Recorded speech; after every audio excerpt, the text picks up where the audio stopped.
senang-senangnya 1 hari, nyicilnya 1 tahun. Benar. Aduh, serem banget itu Mbak ya. Karena setelah pulang liburan kehidupan masih tetap harus Masih berjalan gitu ya. Gitu ya.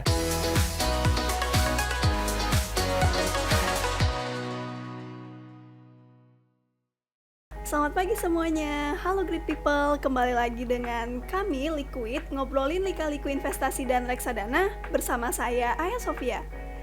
Nah, di tengah-tengah kesibukan, siapa sih yang gak pengen healing great people? Pasti pengen dong untuk merehatkan sejenak tubuh, jiwa, pikiran di tengah kesibukan dan kepadatan aktivitas sehari-hari. Ada orang yang memilih healing dengan cara liburan ke luar negeri, liburan domestik, dan ada juga orang-orang ingin menghabiskan healingnya itu dengan santai gitu ya. Nah, dengan cara nge-check out barang-barang wishlistnya, atau mungkin sering kita dengar itu sebagai self-reward gitu ya. Nah, tapi masalahnya great people, banyak orang-orang yang terlalu membela-belakan untuk melakukan healing dan sometimes it will be flexing dengan cara mengambil pay later gitu ya, melakukan cicilan bahkan berbulan-bulan, yang dimana biaya healing dan flexingnya itu out of budget yang mereka punya gitu. Nah, ini menjadi masalah besar ya untuk sekarang. Dan masalahnya nih, tidak hanya Gen Z loh yang terkenal melakukan hal-hal itu, tetapi juga banyak generasi-generasi sebelum Gen Z yang juga melakukan pemaksaan untuk healing dan flexing dengan cara menyicil atau bahkan pay later gitu, mau dari generasi milenial atau even boomer gitu ya. Nah, pertanyaannya nih great people, apakah kamu salah satunya? Nah, gimana sih caranya biar kita itu bisa tetap healing, bisa tetap membeli barang-barang impian kita, tetap bisa untuk memenuhi self reward kita, tapi tanpa harus membuat dompetnya kering. Nah, saat ini bersama saya sudah ada Mas Ilyas Mutakin. Halo Mbak Aya. Halo Mas Ilyas. Nah, Mas Ilyas ini merupakan seorang Gen Z nih dari PT BNI Asset Management. Oke Mas Ilyas, apa kabar nih Mas Ilyas? Alhamdulillah baik Mbak Aya. Tapi tadi saya mau saya kalau dibilang Gen Z, saya sebenarnya Gen Z awal Mbak Aya. Tapi dekat-dekat milenial akhir lah. Oh, okay. 97 Gen Z ya masih ya? Iya, pembukaan Gen Z. Pembukaan Gen Z, oke. Ya masih masuk berarti ya? Masih masuk. Okay. Pembukaan Gen Z itu di 1997 sampai 2012. Oke, awal banget ya berarti ya? Awal banget nih. Masih sohih lah ya? Gen Z senior berarti nih. Oke, Gen Z senior. Nah, saat ini kita akan membawakan podcast yang berjudul Ringan Saat Flexing, Berat Saat Nyicil. Nah, Mas Ilyas nih sebagai narasumbernya. Sebelum kita masuk ke inti pembahasan kita, mungkin kita harus kenalan dulu ya. Kalau nggak kenal maka tak sayang. Nah, dari Mas Ilyas sendiri nih di PT BNI Asset Management, Mas Ilyas bekerja sebagai apa nih? Apa kesibukan Mas Ilyas sehari-hari? Oke, halo semuanya. Halo Mbak Aya, terima kasih banget udah diundang di sini gitu ya. Ini suatu kehormatan bagi saya untuk bisa sharing ya. Tadi mewakili Gen Z ya. Ngeri banget nih saya ini representasi Gen Z gitu ya. Agak berat kayak. Tapi saya sebenarnya saat ini di BNI Asset Management sebagai Corporate Secretary dan Legal Unit gitu ya. Jadi biasanya ngurus berkaitan dengan hal-hal berbau eksternal perusahaan gitu ya, sebagai komunikator perusahaan, sebagai branding perusahaan, lalu juga sebagai legal juga, merangkap sebagai legal. Seperti itu Mbak. Oke, berarti peran Mas Ilyas ini lebih ke legal dan sekretaris Sekretaris perusahaan. Oke, sekretaris perusahaan ya. Oke, berarti penting banget nih posisi Mas Ilyas di PT BNI Asset Management. Nah, oke, kita coba masuk ya sedikit tipis-tipis nih ke tema podcast kita hari ini. Dari Mas Ilyas sendiri nih, zaman sekarang kan banyak banget ya orang yang suka posting terkait dengan healingnya, barang-barang branded yang mereka punya, atau bahkan itu jatuhnya udah ke flexing mungkin ya kadang-kadang. Nah, dari Mas Ilyas sendiri nih melihat fenomena-fenomena itu sekarang, itu menurut Mas Ilyas adalah suatu kebutuhan atau cuma gengsi semata yang harus dipenuhi untuk gaya hidup pribadi gitu. Oke, ini sebenarnya aku mau disclaimer dulu ya ke Mbak Aya, ke teman-teman. Kan aku sebenarnya orang hukum, aku sudah advokat juga Mbak. Tapi memang profesi hukum itu ada advokat, hakim. Nah biasa hakim itu suka ngejudge. Tapi hari ini aku nggak pengen ngejudge dulu nih teman-teman Gen Z yang tadi ya hobi flexing, dikit-dikit self reward dan lain-lain gitu. Tapi aku bisa melihatnya sebagai itu suatu apresiasi juga, aku bisa masukkan ya. Aku bisa paham kenapa Gen Z mudah sekali mengapresiasi dirinya sendiri, beli barang-barang yang mereka inginkan gitu ya dari gaji mereka gitu ya. Jadi tapi di belakang itu mereka saya yakin bekerja keras Mbak ya. Kerja dari pagi sampai malam gitu ya. Terus juga ngambil side hustle. Nanti kita mungkin bisa bahas tuh ya side hustle. Sekarang Gen Z itu punya banyak 2-3 pekerjaan lah. Gitu. Nah, aku pengen lihatnya dari sisi kita nggak ngepengen banyak ngejudge kita tuh, aku nggak mudah ngejudge seseorang karena mungkin aku paham mereka bekerja lebih keras tuh untuk bisa flexing atau mungkin bisa mengapresiasi dirinya sendiri. Mungkin kita lebih ke sana sih. Oke, berarti tergantung POV kita ya sebenarnya. Betul, POV. Iya. Tadi aku mau ngomong seperti itu tuh. Belum ketemu bahasnya POV. Oke, bahasanya Gen Z banget. Oke, berarti tergantung POV kita gimana kita melihat orang-orang memperlakukan dan menggunakan uangnya sendiri ya. Kita nggak bisa langsung ngejudge karena mereka pasti berusaha keras untuk bisa mendapatkan itu ya. Betul. Oke, mantap banget nih. Nah, Mas Ilyas selanjutnya nih, pernah nggak sih Mas Ilyas sendiri itu tertrigger gitu ya dengan postingan flexing orang-orang di sekitar Mas Ilyas yang mungkin Mas Ilyas lihat di Instagram, di lain-lain, di sosial media lain, pernah nggak sih ke-trigger sehingga kayak aku nih harus ngelakuin hal itu nih, aku harus menunjukkan kalau aku juga mampu kok seperti mereka gitu. Pernah nggak sih dari Mas Ilyas? Oke, ini sebenarnya agak cerita dikit nggak apa-apa ya Mbak? Iya, silakan Mas gitu ya. Jadi kalau bicara tertrigger pasti Mbak Aya gitu ya, karena memang pressure jadi Gen Z gitu ya, di tengah dunia sosmed yang lebih luas. Kita ada Instagram, lalu ada WhatsApp Story juga ada. Iya. Gitu. Apalagi dulu masih ada pet nggak Mbak Aya? Nah, enggak lagi. Udah nggak. Ada pet, ada ya banyak lah ya gitu ya. Sosmed-sosmed yang menunjukkan siapa kita, terus juga ajang kita untuk bersosialisasi tipis-tipis, kita update lagi di tempat-tempat fancy gitu ya. Nah, hal seperti itu sih sangat sering ya aku tertrigger ya. Kita ngelihat teman-teman yang 2 tahun 3 tahun pengalaman kerja, kan aku sebenarnya 4 tahun lah ya. Iya. Baru di dunia profesional tuh 4 tahun. Tapi udah ada yang jadi direktur, udah ada yang punya usaha, udah ada yang punya mobil pintu 2 gitu ya. Kalau kita nongkrong tasnya tas branded, apa ya, kalau tas branded itu apa ya? Kayak Hermes, Coach, Prada iya, gitu ya. itu branded kan ya? Iya, branded. Terus juga mungkin laki-lakinya juga banyak lah gitu ya, jam tangan. Aku juga sekarang lagi seneng lihat orang pakai Seiko, pakai jam tangan Tissot gitu ya. Saya bener nggak nih bahasanya? Oh, ya, gitu. Rolex gitu ya, Rolex sih mungkin belum ya. Levelnya mungkin lebih tinggi lagi. Tapi seneng gitu ngeliat orang-orang yang teman-temanku udah pada punya prestasinya, udah punya pencapaiannya, dan aku menganggap itu sebagai semangat justru ya. Aku nggak melihat itu dari kacamata ria gitu ya, ataupun jadi iri hati, dengki, tapi itu jadi aku ubah energi tersebut jadi semangat supaya aku bisa lebih kerja keras lagi. Gitu ya tadi ya, supaya aku bisa capai di posisi tersebut dengan cara yang baik tentunya ya gitu. Jadi aku ubah si energi tersebut supaya aku bisa lebih semangat lagi bekerja, lebih giat lagi bekerja gitu sih, supaya aku bisa kayak mereka. Karena kita lagi ramein ya, ada yang namanya perintis bukan? Iya, pewaris. Karena aku jadi dari generasi perintis nih gitu. Jadi memang semuanya harus diusahakan dengan kerja keras gitu Mbak ya.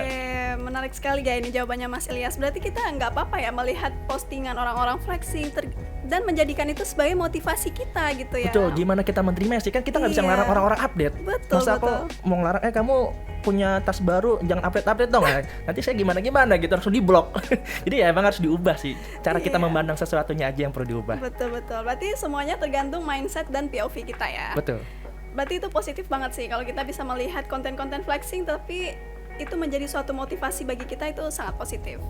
Oke, nah next nih Mas Ilyas, orang yang ke-trigger dengan standar medsos itu sekarang belain healing dan juga flexingnya itu dengan budget-budget yang di luar kemampuan mereka sebenarnya. Nah dari Mas Ilyas sendiri nih, pernah nggak sih Mas Ilyas menemukan orang-orang di sekitar Mas atau bahkan circle Mas nih yang melakukan healing dan flexing tapi di luar budget mereka, jadi harus pay later dan lain-lain gitu. Jadi kayak mencekik dirinya sendiri gitu loh. Oke. So far di ring 1, ring 2, ini kan ada ring 1, ring 2 pertemanan gitu ya, yang teman-teman keluarga ataupun teman-teman di kampus gitu ya. Aku sekarang masih kampus juga Mbak Aya gitu ya. Jadi tadi circle temennya agak lebih meluas lagi nih.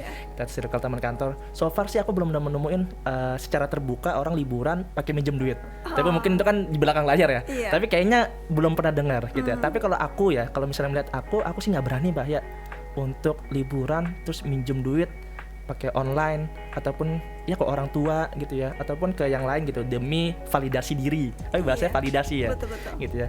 Karena kalau aku ngelihat semampunya aja gitu berliburan gitu ya. Karena ini kalau boleh jujur, aku tuh masih usia sekarang berapa? 27 tahun belum pernah ngambil pinjaman, Mbak. gitu ya. Positif sih itu, Mbak positif Mbak ya. udah ada cicilan belum? Belum. Oh, belum. Tos dulu dong gitu. Tos dulu. Belum berani nih. Iya, belum berani Oke. untuk Ambil cicilan ngambil. deh. Iya, buat cicilan beli rumah, beli kendaraan itu aja saya nggak berani, apalagi Iya. buat liburan gitu ya. Jadi kan aku sih secara prioritas udah terbentuk lah Mbak ya. Insya Allah udah terbentuk hal-hal mana yang jadi prioritas, mana yang memang ini harus diusahakan gitu. Jadi kalau misalnya liburan harus minjem duit, kayaknya sih enggak, dan alhamdulillah aku dijauhkan dari circle kayak gitu Mbak ya. Oke, karena itu beneran kayak untuk apa gitu ya. Dan liburan itu kan bukan suatu kebutuhan primer ya harusnya. Ya. Tapi itu tergantung lagi dengan preferensi masing-masing nih. Jadi pokoknya untuk kita harus lebih bijak lagi lah untuk menggunakan uang-uang yang udah kita capek-capek cari, masa dibuang dengan begitu Iya. aja gitu. Senang-senangnya 1 hari, nyicilnya 1 tahun. Benar. Aduh, serem banget itu Mbak ya.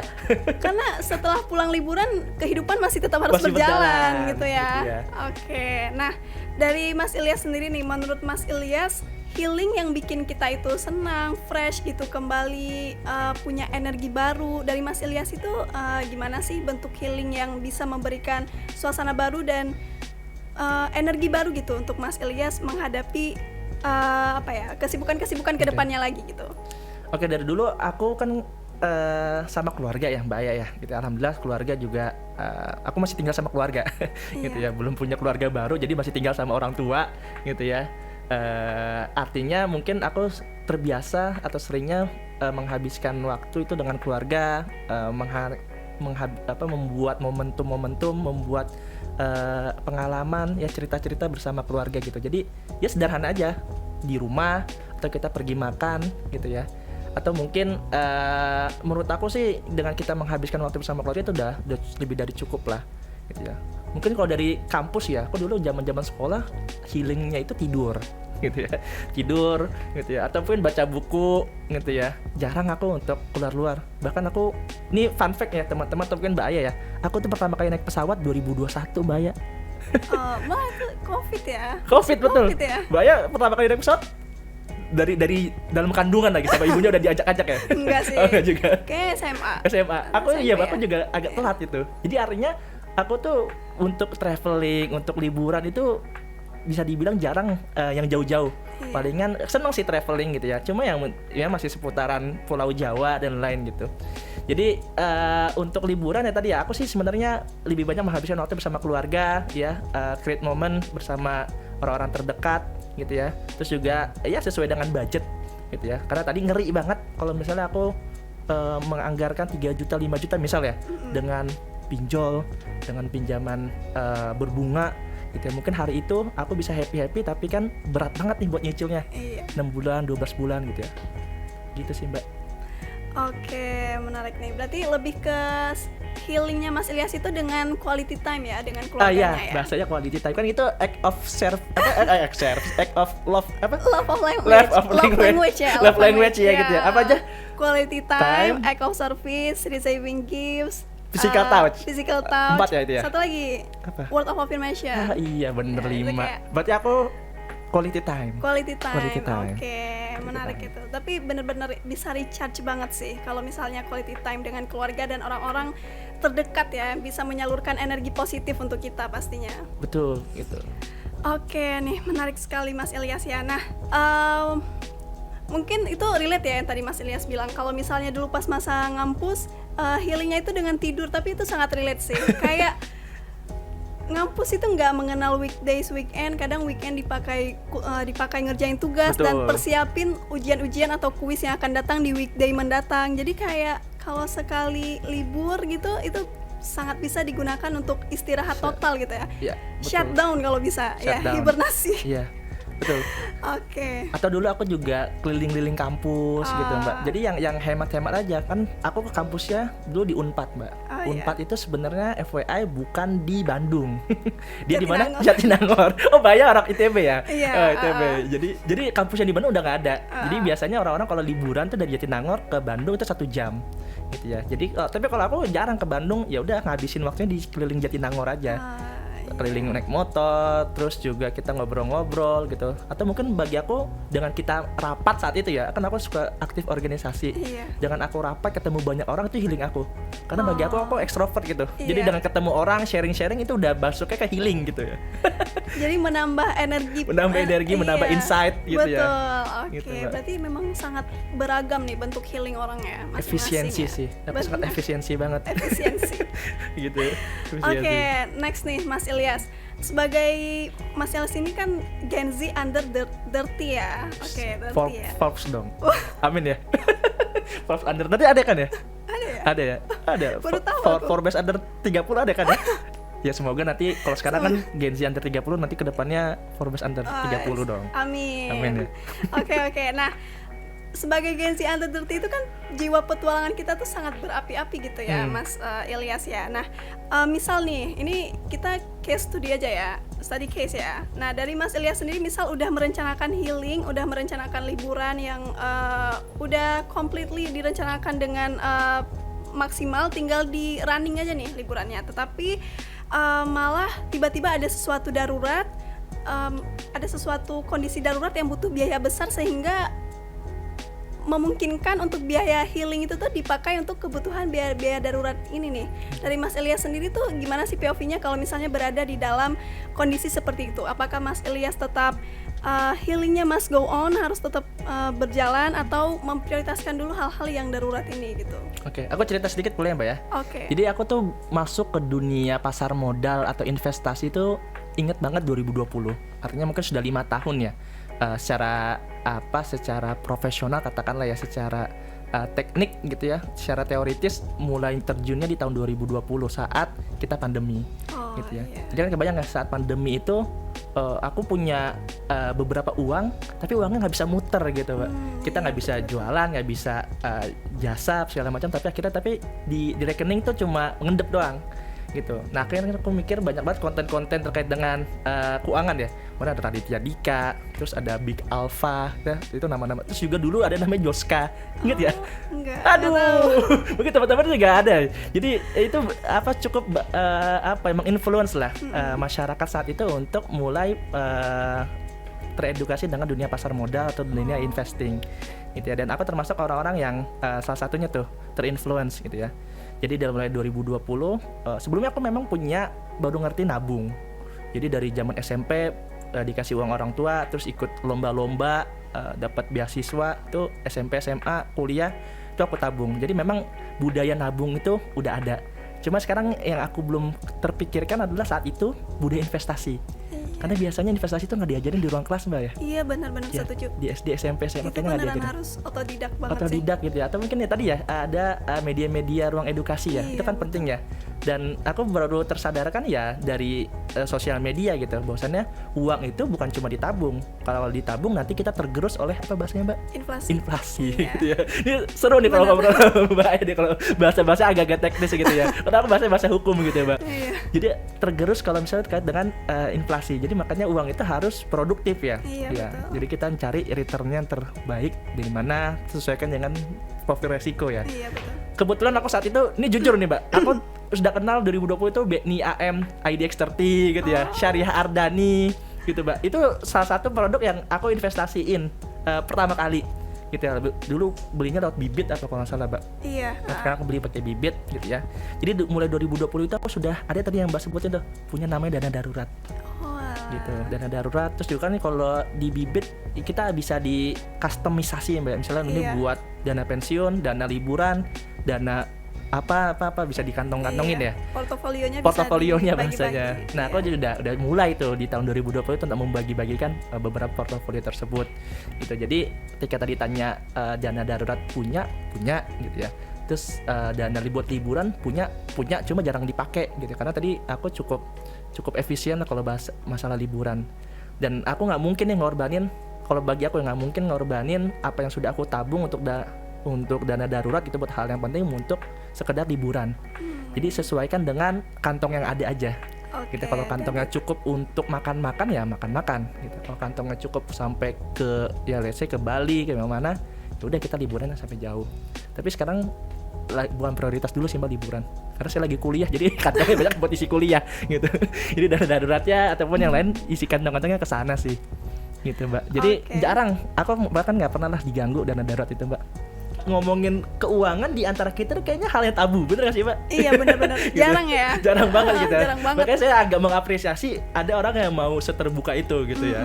Apalagi kita seumuran gitu. Jadi kan kalau nggak salah saya jadi tahu, oh gajinya dia segini gitu segala Iya. macam.